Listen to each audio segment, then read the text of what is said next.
अस्सलाम वालेकुम, good morning, सुबह बखैर। आपको पता ही है मुल्क भर में यौम तकरीम शुहदा मनाया जा रहा है बड़ी इज़्ज़त और एहतराम के साथ। और जो तकरीबात हो रही हैं वो आप देख भी रहे हैं, जो तकारीर हो रही हैं वो आप सुन भी रहे हैं। लेकिन हम यहाँ ज़रा हार्ट टू हार्ट कॉन्वर्सेशन करेंगे। और हुमा, आपसे भी मेरी बात हो रही थी, since your father was also in armed forces, और बहुत से लोगों से ऐसी बात हो रही थी जिनके वालिदैन या फिर वालिद आर्म्ड फोर्सेस से मुंसलिक रहे और अब वो इस दुनिया से चले गए, वो इस दुनिया में नहीं हैं। और लिटरली मैंने किसी को ये कहते हुए सुना 9 मई के वाक़यात के बाद कि मैं तो सोच रहा हूँ या सोच रही हूँ कि अच्छा ही हुआ कि अब्बू पहले चले गए, क्योंकि वो ये देखकर बर्दाश्त ही ना कर पाते। Actually to be honest and fair, ये आपकी और मेरी बात हो रही थी और मैंने ये कहा था बिकॉज इतना शॉकिंग था वो सब कुछ देखना। जो भी आपकी फीलिंग्स हो, दैट्स बिसाइड्स द पॉइंट। लेकिन ऑब्वियसली हमेशा से एक रिस्पेक्ट रही है। We look up to our armed forces, we look up to their sacrifices that they have made for अस।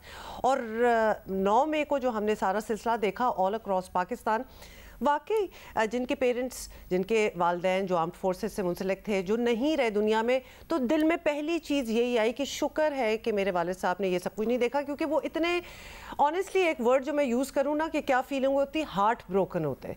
क्योंकि आप इस तरह उस आर्म्ड फोर्सेस के ऑरा में आपने एक ज़िंदगी जी होती है कि कुछ चीज़ें आप एक्सपेक्ट करते हैं, कुछ लेवल ऑफ रिस्पेक्ट आप एक्सपेक्ट करते हैं, और फिर जो हमने अपने सामने देखा, एक्चुअली वो हमने अपनी ज़िंदगी में कभी नहीं देखा।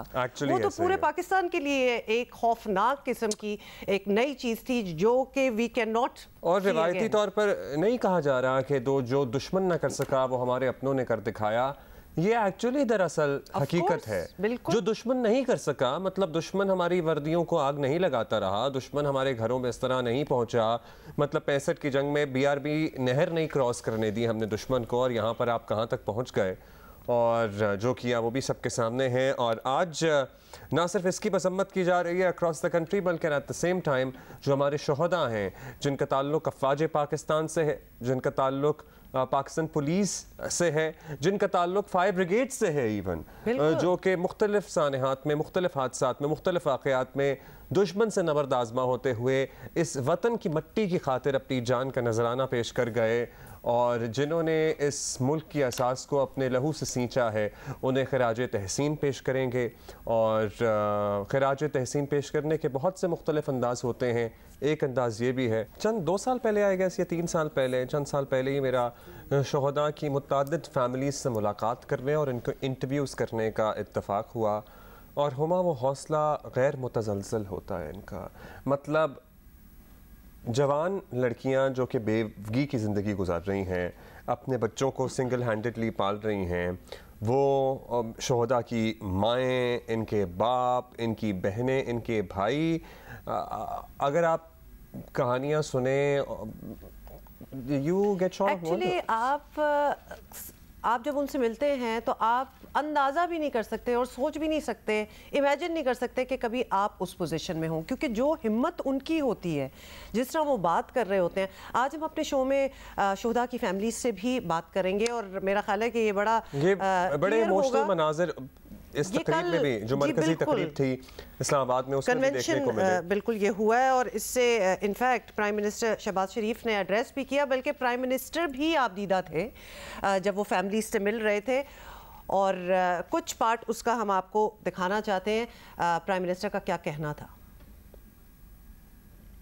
पूरी कौम अगर आज सुकून और चैन की नींद सोती है तमाम तर मसाइब के बावजूद, तो वो आपके अजीम सपूतों के लहू की ज़कात है। इनका एहतराम मुल्क के 23 करोड़ आवाम करते हैं। इन शहीदों की अजमत हमेशा कायम और दायम रहेगी, और कोई इसको ऊपर आंच नहीं आएगी इंशाअल्लाह। 9 मई को जो यहाँ पे इस मुल्क के अंदर जो दरिंदगी हुई, 9 मई को मैं पूछता हूँ कि क्यों नहीं, अगर वाकई PTI को और उसके सरबराह को अगर अपनी गिरफ्तारी से उसको एतराज था, तो फिर पाकिस्तान की तारीख इस तरह की सैकड़ों हजारों गिरफ्तारियों से भरी पड़ी है। क्या कभी किसी ने कोई गमला तोड़ा? एक मुकदमे में जो कि करप्शन का मुकदमा था, उसमें गिरफ्तारी हुई, तो इमरान इमरान नियाजी ने अपने जत्थों को पैगाम जो कई माह से देते रहे कि मेरी गिरफ्तारी हुई तो फिर आपने फला जगह जाकर आपने हमला करना है। शहीदों की और गाजियों की बेहुरमती, 9 मई को फौजी तंसीबात पर हमला, 9 मई को रेडियो पाकिस्तान पेशावर में हमला, ये नाकाबिले बर्दाश्त है। हम अपनी अफवाज के खिलाफ कोई नारा नहीं लगने देंगे। उकसाने वालों को कानून के कटहरे में लाकर खड़ा करेंगे। कल बल्कि हम जब ये तकरीर देख भी रहे थे तो शोधा के लवाहिकीन बड़े ऑब्वियसली टचिंग मनाजिर थे और कुछ तो रो भी पड़े। और जिस तरह वज़ीर आज़म और बाकी कैबिनेट के बहुत से हमारे जो लीडर्स हैं, मिनिस्टर्स हैं, वो उनको आपको पता है ना दिलासा दे रहे थे, पानी भी उनको दे रहे थे, उनकी बात भी सुन रहे थे। बात तो यही होती है ना कि चंद आप लम्हे जो हैं साथ गुजार लें, एक आपका जरा हल्का भी हो जाता है। लोगों को क्या कंफर्ट दे सकता है? ऑफ कोर्स ऐसी चीज़ है कि इसमें कोई कंफर्ट एक्चुअली दे ही नहीं सकता। हाँ। बस आपके साथ थोड़ा सा टाइम स्पेंड हो जाए, 2-4 बातें हो जाए, दिल हल्का हो जाए। उर्दू में ढारस कोई बिल्कुल बिल्कुल ऐसा थोड़ा सा चल पड़ते हैं जिंदगी में आगे। और फिर जाहिर है गम तो ऐसा है जो आपके दिल को चीर कर निकल जाता है। और मतलब आई एम श्योर हमें बहुत सी माएँ इस वक्त देख रही होंगी और इन माओं को सलाम है जिन्होंने अपने जवान बेटे इस धरती की अजमत पर कुर्बान कर दिया। बेशक बेशक। अच्छा जी, कल बहुत कुछ होता रहा मुल्क में, आपको पता ही है। थोड़ा सा आपको उसका भी लो डाउन देना है। और तहरीक इंसाफ जो है वो literally like a house of cards नहीं होता, ताश के पत्तों की तरह बिखर रही है। और अब तो पीटीआई के डूबते जहाज से छलांगे लगाने वालों की तादाद इतनी ज़्यादा हो गई है कि वो गिनना भी मुश्किल पड़ गया है। बाय द वे, कल ये हुआ कि कल फवाद चौधरी ने इमरान खान से राहें जुदा कर ली, जबकि असद उमर ने तमाम पार्टी ओहदे छोड़ने का ऐलान कर दिया। समझ नहीं आया वैसे उनका मामला, कुछ उनका स्टेटस क्या है? It's complicated. उनका भी और शाह महमूद कुरैशी साहब का भी अभी तक, क्योंकि वो एक जो उनकी लास्ट जो बात थी, उन्होंने कहा कि मैं नहीं छोड़ रहा। शाह साहब तो चले अभी, वो तो उन्होंने पार्टी ओहदों से भी इस्तीफा नहीं दिया ना, लेकिन असद साहब तो आए प्रेस कॉन्फ्रेंस की। बुनियादी तौर पर वो रुकन रहेंगे लेकिन कोर कमेटी के मेंबर नहीं रहेंगे और जनरल सेक्रेटरी भी नहीं रहेंगे। तो ये रुकन रहकर कोई नई पीटीआई ये तश्कील देंगे या फिर बस इन्होंने कहा कि You never know, या फिर इन्होंने कहा कि अब चलें सभी ने अलहदगी का ऐलान कर दिया है तो मैं बस ये ओहदे छोड़ने तक ही रहता हूँ, ऑटोमेटिकली लोग ये कंसिडर कर लें कि अलहदगी हो ही गई। क्या मामला है असद उमर साहब का? कुछ दिन में शायद जरा क्लैरिटी मिल जाए। क्लैरिटी बिल्कुल मिल जाएगी और that could be another development actually कि उन्होंने फवाद चौधरी या फिर शीरीन मज़ारी इन सारों की तरह कम्प्लीटली नहीं छोड़ा, लेकिन उन्होंने कहा है कि हमने मेरे ओहदे जो हैं छोड़ दिए। I am still a part of PTI. ऐसे में पता किसको मिस कर रहा था? वो doctor Firdous Ashiq Awan. Is she any was she any more a part of PTI और नॉट? आई गेस उन्हें साइडलाइन वैसे ही कर दिया था। जिक्र किया था जब हम एक और साइडलाइन कर दिया था, तो मेरा ख्याल है उन्होंने कहा जरूरत भी उन्हें नहीं महसूस। अच्छा, यकीनन ये जो हो रहा है ना, मतलब a lot of political analyst would agree कि ये इमरान खान आज वही काट रहे हैं जो कि उन्होंने खुद बोया था। और ये कल की बात है जब दूसरी जमातों से लोगों को तोड़ कर पीटीआई के मफलर पहनाए जाते थे। आपको याद ही है, मतलब उस वक्त भी वैसे तो अजीब लगता था और ख़ुद पीटीआई वाले भी इसका एतराफ़ कर रहे हैं। अब क्या कहना है सुने ज़रा।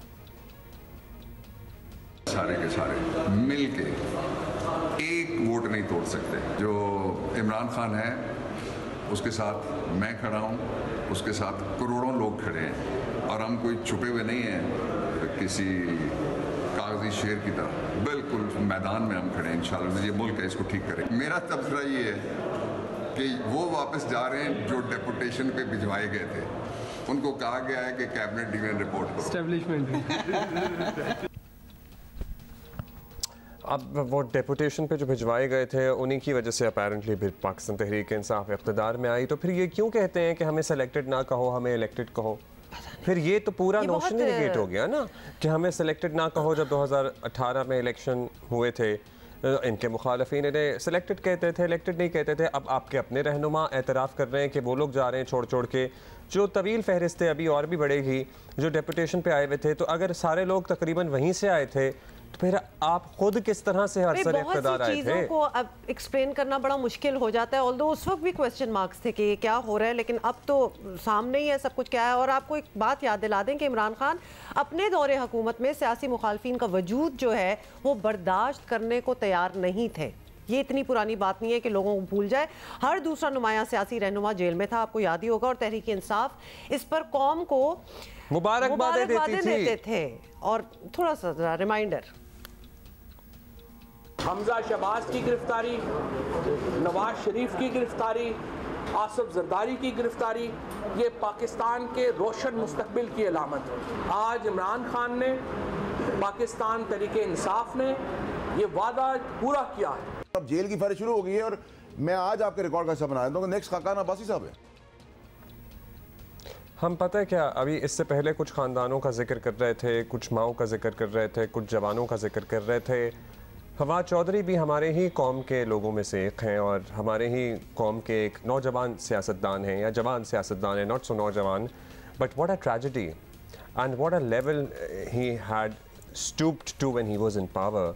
और ये तो एक पर्सपेक्टिव की बात है वैसे अब्दुल्ला, स्टूप्ड वाली बात, क्योंकि वो उनके हिसाब से तो पता है क्या, नहीं इनके अपने जो पाकिस्तान तहरीक इंसाफ के जो वोटर सपोर्टर हैं, वो तो इनके जाने पे शुक्र अदा कर रहे हैं कि अच्छा ही हुआ और ये ही हुआ और ये यही डिजर्व करते थे और इन्होंने ये सब कुछ किया। खैर, लेकिन वैसे भी फवाद चौधरी के हवाले से हर किसी की अपनी अपनी स्टेटमेंट्स है ना। जैसे शीरीन मज़ारी ने तो टोटल क्विट ही कर दिया कि I am not going to be a part of politics anymore. इन्होंने ब्रेक ली है। तो फवाद चौधरी को का अगर ट्रेजेक्ट्री भी आप देखें तो अभी इन्हें कोई ऑफर करे ना किसी पार्टी में आने की, ये चप्पल भी नहीं पहनेंगे और नंगे पैर घर से दौड़ते हुए आएंगे, इसी तरह भाग के जाएंगे जैसे पुलिस से गिरफ्तारी से बचने के लिए भाग रहे थे। सांस भी इनका फूलता रहेगा, हाँपता रहेगा और ये कहेंगे और हाथ जोड़ेंगे, खुदा का वास्ता मुझे दे दो मौका किसी और पार्टी में आने का। So this is reality. But the sad part is कि चंद दिन बाद फिर ये इसी तरह किसी और सियासी रहनुमा के लिए ज़मीन और आसमान के खिलाफ मिला रहे होंगे और किसी और की मट्टी पलीत कर रहे होंगे और उस सियासी जमात के सपोर्टर तालियां बजा रहे हैं। बिल्कुल, चले हमें आगे इसलिए जाना है बिकॉज इस तरह तो बातें गिनवाते रहे। आपको याद ही है फवाद चौधरी पूरी दुनिया को लोटा कहते थे, अब बड़ा इनका एक वो वर्ड होता था। But we are not going to get into that because हमारे पास और बड़ी बातें हैं। जैसे कि पीटीआई के सियासी मुखालफिन जो हैं वो उन्हें बार बार समझाते थे कि वक्त बदलते देर नहीं लगती। वैसे ये किसी को समझाने की ज़रूरत है, ये अब हम सारे इस उम्र में हैं कि हमें पता चल जाना चाहिए इस बात में। मरहूम सेनेटर मुशाहिदुल्लाह खान ने जो कहा था हर्फ सच साबित हो रहा है। याद दिलाएंगे उनका क्या कहना था। पेश गोई थी जो उन्होंने कहा था लिटरली। जेल में हम तो आदि मुजरिम है भाई इस मामले में। जेलों में मैंने 8 जेलें सिर्फ इमरान खान के जो पुराने बॉस है ना परवेज मुशर्रफ, उनके दौर में 8 जेलें काटी हैं। तशद्दुद भी हुआ है मेरे पे, मैं सॉलिटरी में भी रहा हूँ, मैं अगवा भी हुआ हूँ। आप हमें डराते हैं। क्या शेख मिलेगा तुझे गुलफिशानी करके और क्या पाएगा तू तौहीन जवानी करके। और तू डराता है उन्हें आतिश दोज़ख से जो आग को पी जाते हैं पानी करके। तुम हमें जेलों के धमकियां देते हो, डालो जेलों में, जिस मर्जी को डालना डालो। लेकिन मुझे आपके आंसू अभी से नजर आ रहे हैं। जिस दिन आपको जेल में जाना पड़ा आपने रोना है और आपके आंसू पोंछने वाला कोई नहीं होगा। फिर हम में से ही होगा, मैं हूँगा इंशाअल्लाह। ये परवेज रशीद होगा, ये रज़ा रब्बानी होगा। ये ऐसे लोग, मार खाए हुए लोग किसी को तकलीफ नहीं देते। मार खाए हुए लोग कभी किसी को तकलीफ नहीं देते, उनका काम ही आंसू पोंछना है। वो आंसू निकालते नहीं हैं। ये सारे आंसू पोंछने वाले लोग यहाँ पे बैठे हुए। पीटीआई और नैब का चोली दामन का साथ है। कोशिश हुई कि मर्जी के धांधली ज़दा नतायज हासिल किए जाएं। ये कहना कि 50 लोग भी जेल में चले जाएं तो कोई फर्क नहीं पड़ता। आप गिन के बताएं कि वो 50 लोग हैं कौन। सेकंड थिंग जो मेरी मुझे सुनाई दे रही है और सब पार्टीज भी सोच रही हैं कि नैब के चेयरमैन के पास जाएं। फिर नैब के चेयरमैन के पास तुम लोग जाओगे क्यों? नैब के चेयरमैन को पार्लियामेंट के सामने हाजिर होना चाहिए।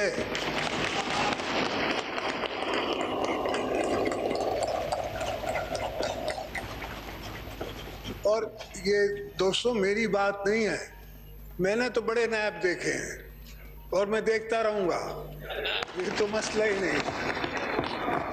बात यह है कि जिस दिन आपको बुलाया जाएगा तो फिर क्या होगा, मसला ये है।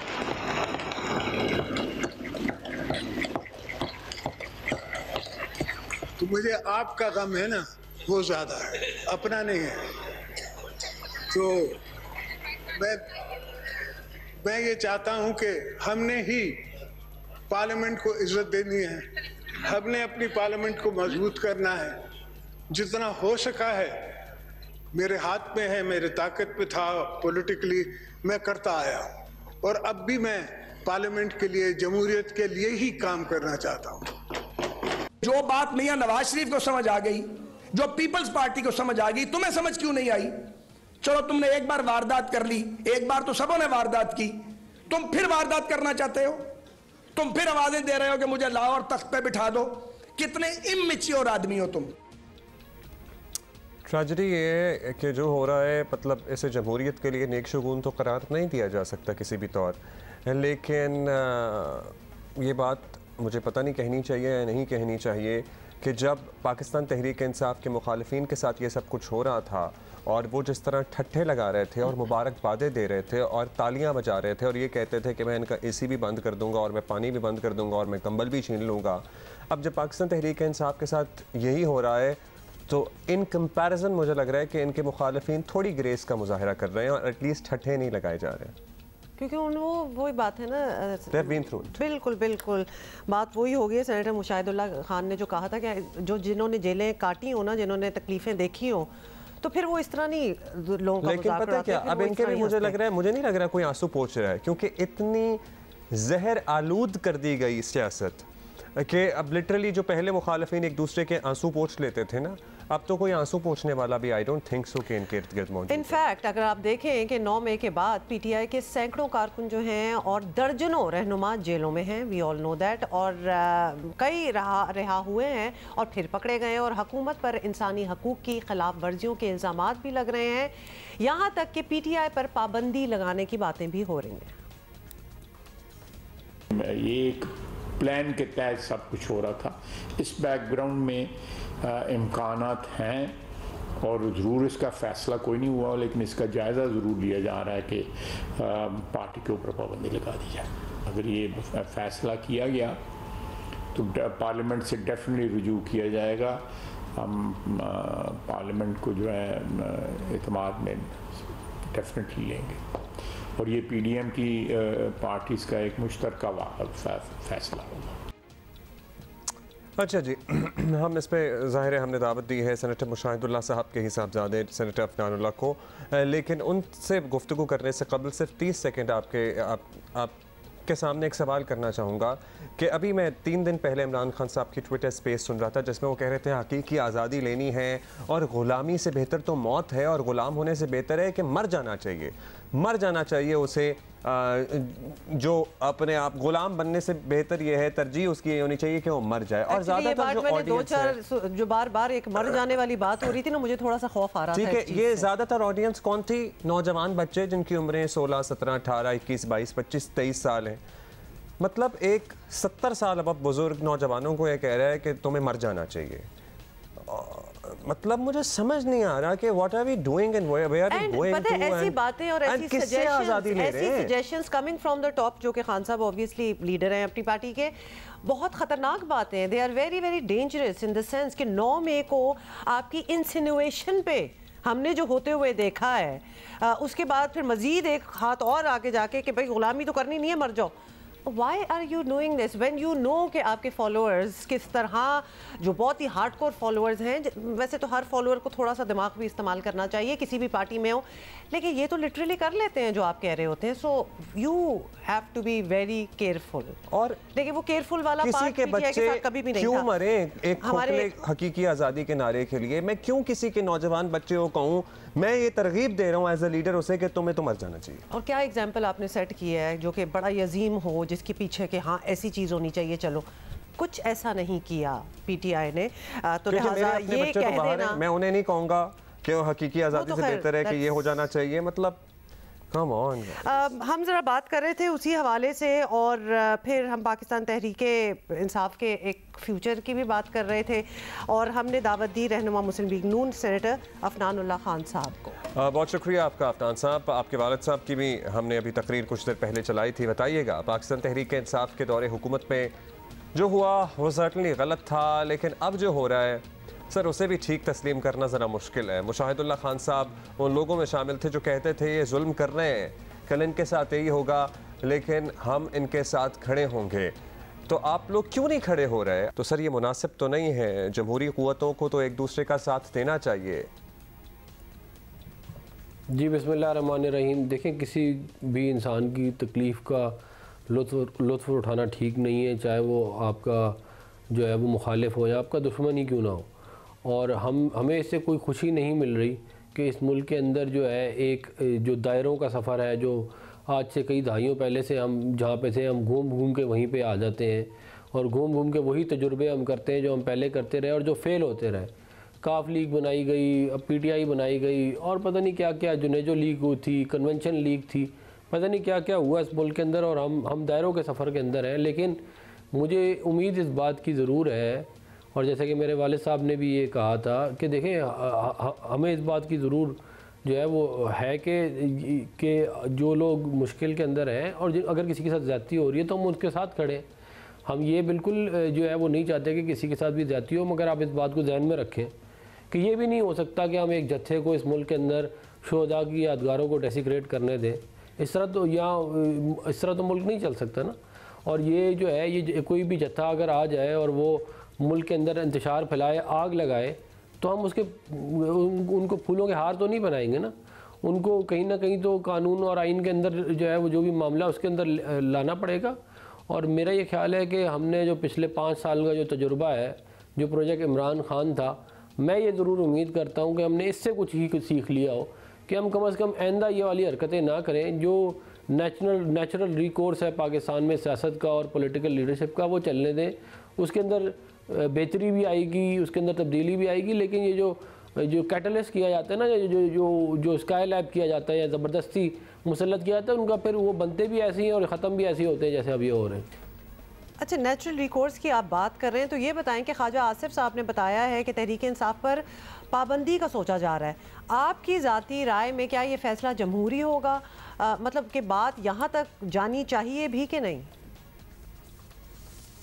देखें, पाकिस्तान की तारीख के अंदर जो है वो इस तरह हुआ है कि पॉलिटिकल पार्टीज़ के अंदर के ऊपर अनफॉर्चुनेटली पाबंदियाँ लगाई गई हैं।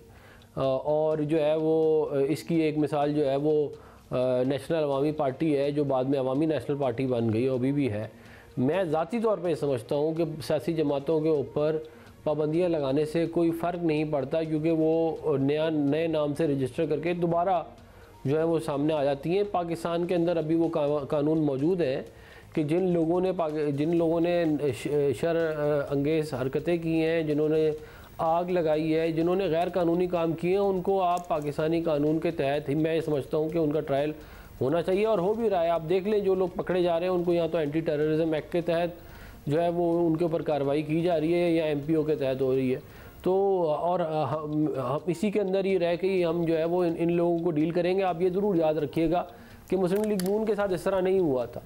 हमें जो है वो तो हमारी तो कोई बेल नहीं करता था, हमारी जो है वो सारी की सारी लीडरशिप को उठा के जेल में डाल दिया था। और उसके बाद ही हमारे मजाक उड़ाते थे कि देखें जी ये जेल में चले गए हैं तो अब इनको मच्छर काट रहे हैं, तो अब इनकी मूछें फंस जाएंगी, ये इधर से होगा, इनके साथ ये होगा। तो ये हमने तो ये भी रिसेंटली ये जुल्म सहे हैं। तो हम ये बिल्कुल नहीं चाहते कि ये आगे जो है ये वाले मामला दोबारा चलाए जाए, और जो है वो तभी हम आगे एज ए नेशन बढ़ सकते हैं कि अगर हम अपनी गलतियों से सीखें। अच्छा, ये बताएं सेनेटर साहब कि अब यहाँ से आगे जाना है और हमें इस मुल्क में जमहूरियत ही चाहिए, तो इसके लिए सबको एक पेज पर आना तो ऑब्वियसली ज़रूरी है। आप लोग इस वक्त ताकत में हैं, मुज़ाकरात का दरवाज़ा खुद खोलें, पहल करें, क्या इसी में बड़ाई नहीं है? देखिए, पाकिस्तान मुस्लिम लीग नून की लीडरशिप जब अपोजिशन में थी तो हमने पेशकश की इमरान खान साहब को कि वो चार्टर ऑफ डेमोक्रेसी और चार्टर ऑफ इकॉनमी पर हमसे बात करें। शहबाज शरीफ साहब ने फ्लोर ऑफ द असेंबली के ऊपर पूरी कौम के सामने उनको पेशकश की कि जी आप जो है वो चार्टर ऑफ इकॉनमी के ऊपर हमसे बात करें। मगर इमरान खान साहब जो है वो एक इंतहाई मुतकब्बिर इंसान है, उनके अंदर तकब्बुर कूट कूट के भराव है, और वो जो है वो उन्होंने पिछले 5 साल किसी अपोजिशन लीडर से हाथ तक नहीं मिलाया। उनका इस हद तक दिमाग ख़राब है। तो उसके बाद जब हमारी हुकूमत आई तो हमने कहा चलो अब तो हमारी हुकूमत आ गई, हमने फिर उनको चार्टर ऑफ इकॉनमी की और चार्टर ऑफ डेमोक्रेसी की पेशकश की, मगर वो फिर दोबारा उन्होंने उसको ठुकरा दिया। वो हर दफ़ा कोई ना कोई चाल या कोई साजिश या कोई शॉर्टकट उनको मिल जाए कि वो इक़्तिदार में आ जाए, वो इससे ज़्यादा उनकी सोच है ही नहीं।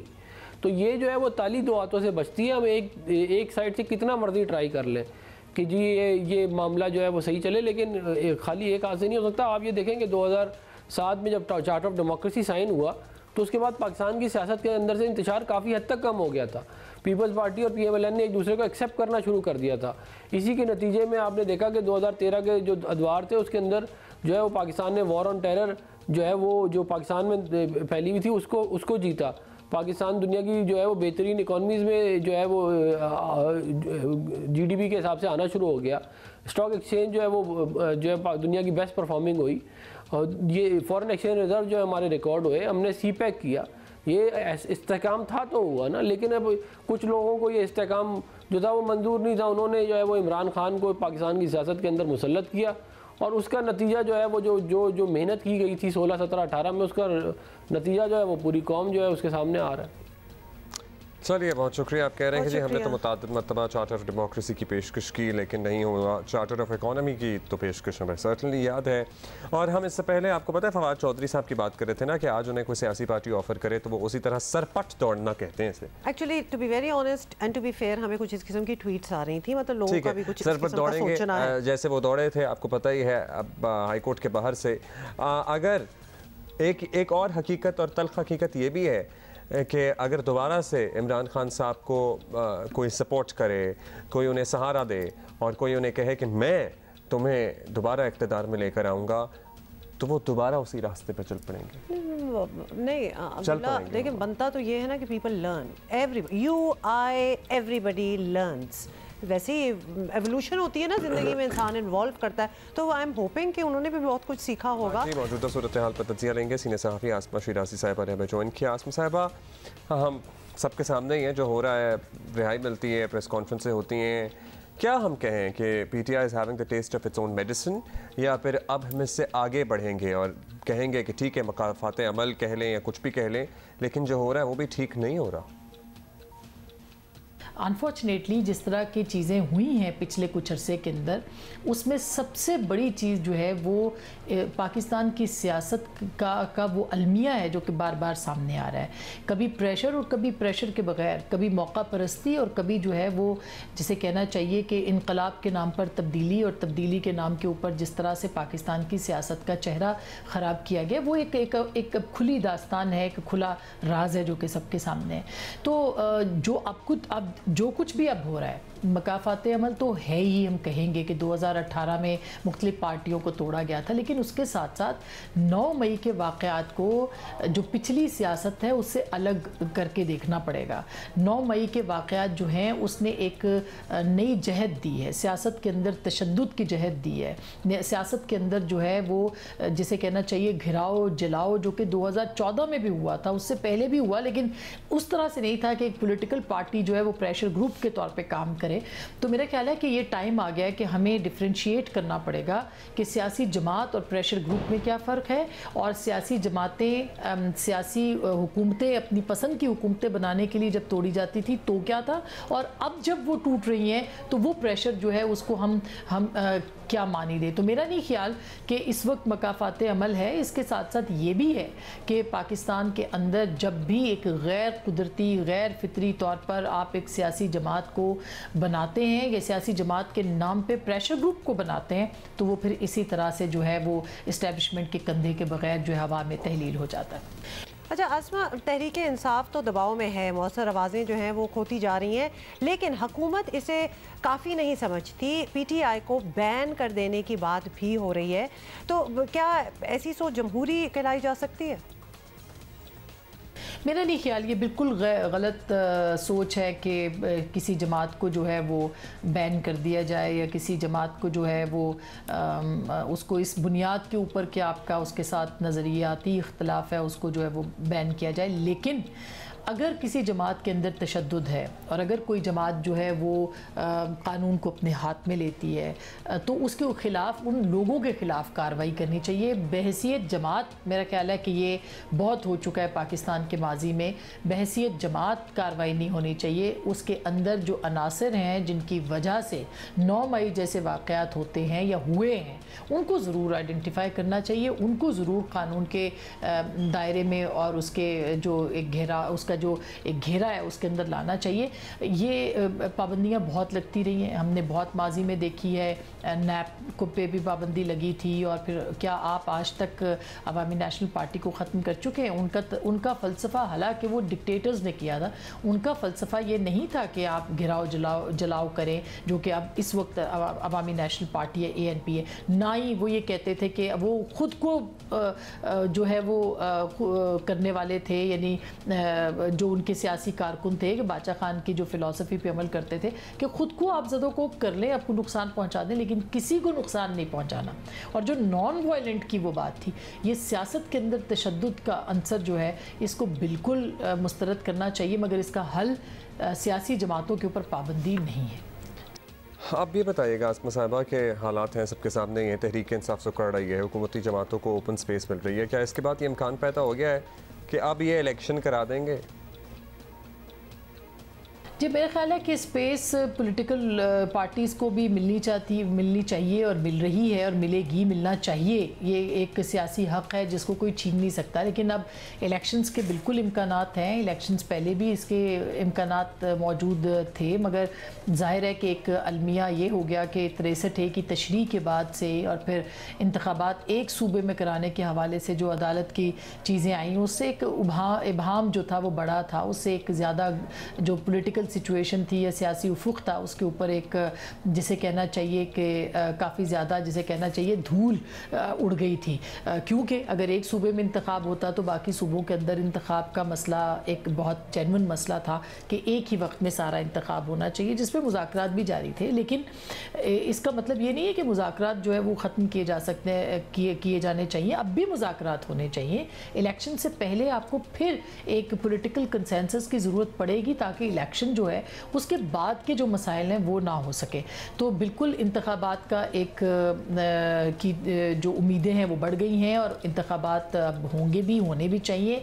उन इंतखाबात से पहले कुछ चीज़ें हैं, सर्टन चीज़ें जो कि एक इन्वायरमेंट होती है, एक फ्री एंड फेयर और ट्रांसपेरेंट इलेक्शन की, उस इन्वायरमेंट का बनाया जाना भी ज़रूरी है। और इसके लिए पाकिस्तान की अदलिया को और पाकिस्तान की जो सियासी जमातें हैं, सियासी रहनुमा हैं, जो लीडरशिप है, पॉलिटिकल लीडरशिप, उसको अपना किरदार ज़रूर अदा करना पड़ेगा ताकि इंतखाबात के बाद बहरान जन्म न ले।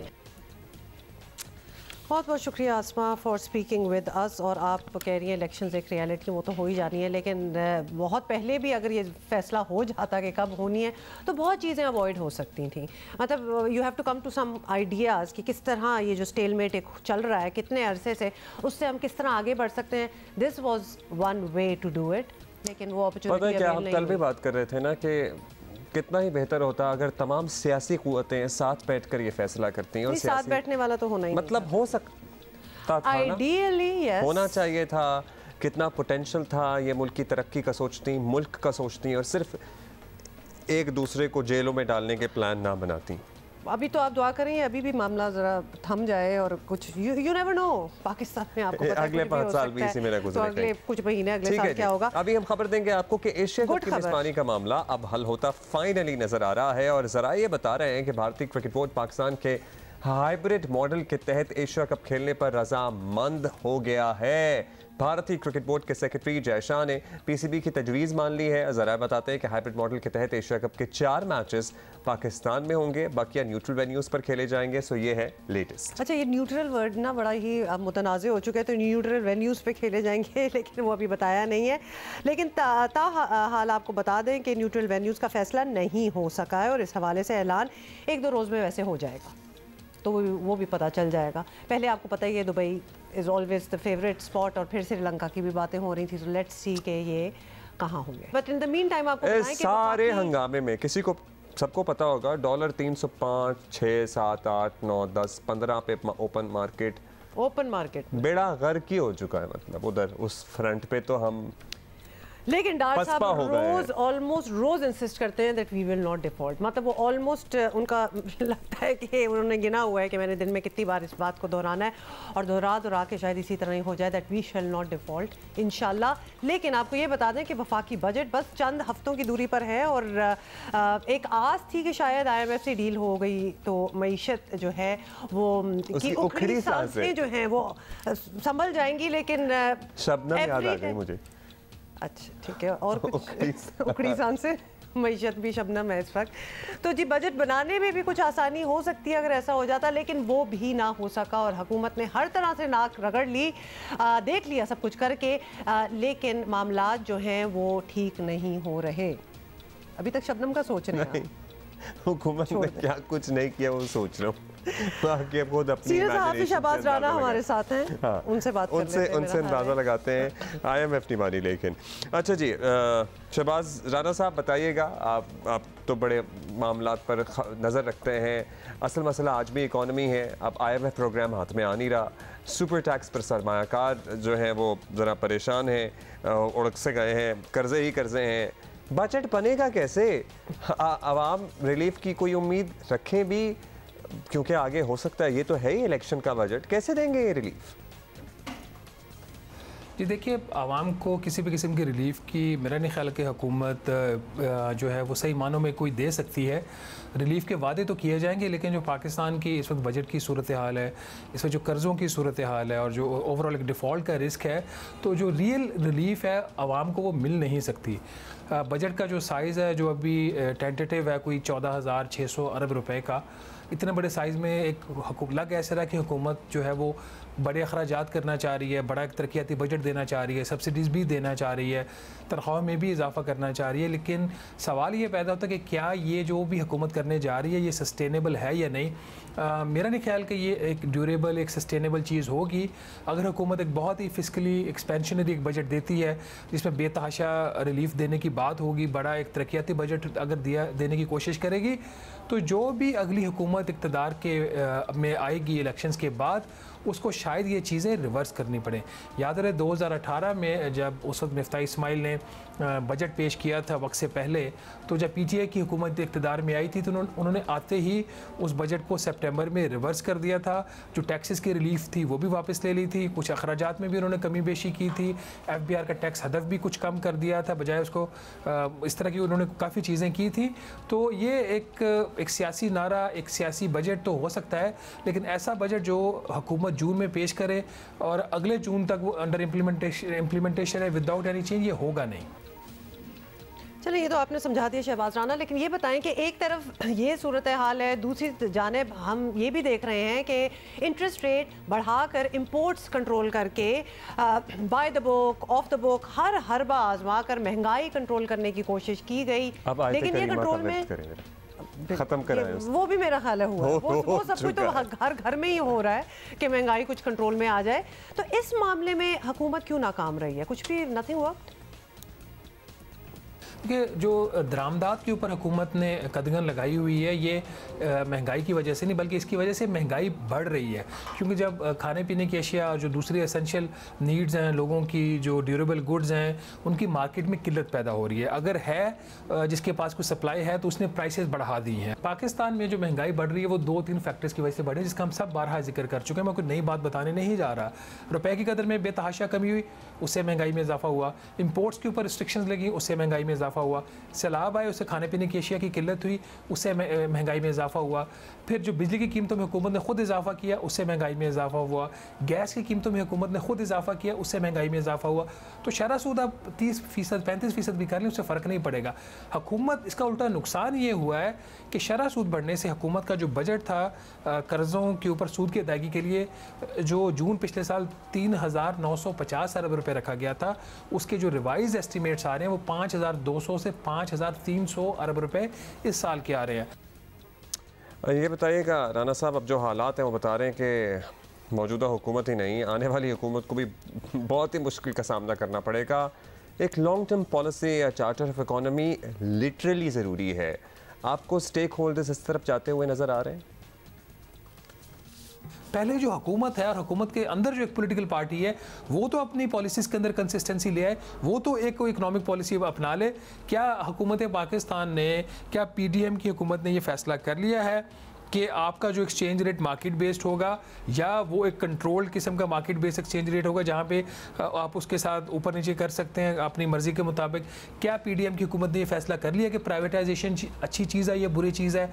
क्या PDM जिसमें 11 से 12 जमातें हैं, क्या उन्होंने ये फैसला कर लिया कि उन्होंने निजकारी करनी है या नहीं करनी है? जो जिस किस्म के एक बहुत ये एक आप कह सकते हैं इनके एक कॉन्फ्लिक्टिंग इंटरेस्ट हैं सारी पोलिटिकल पार्टीज़ के। पाकिस्तान पीपल्स पार्टी की आइडियालॉजी और है, पोलिटिकल PMLN की पोलिटिकल आइडियालॉजी और है। तो ये जो पीपल्स पार्टी है वो रिस्ट्रक्चरिंग की बात करेगी, SOZs को रिवाइव करने की बात करेगी। PMLN जो है वो उसकी बात करेगी उसकी प्राइवेटाइजेशन की। और इन हालात में तो इस किस्म की कोई भी इनकी लॉन्ग टर्म पॉलिसी बना ही नहीं रहे। इस वक्त हुकूमत का सारा जो फोकस है वो किसी तरीके से अगस्त क्रॉस कर ले, डिफॉल्ट ना हो। लॉन्ग टर्म तो बहुत दूर की बात, अब तो ये यहाँ पे 6 माह की बात नहीं हो रही। Thank you Rana.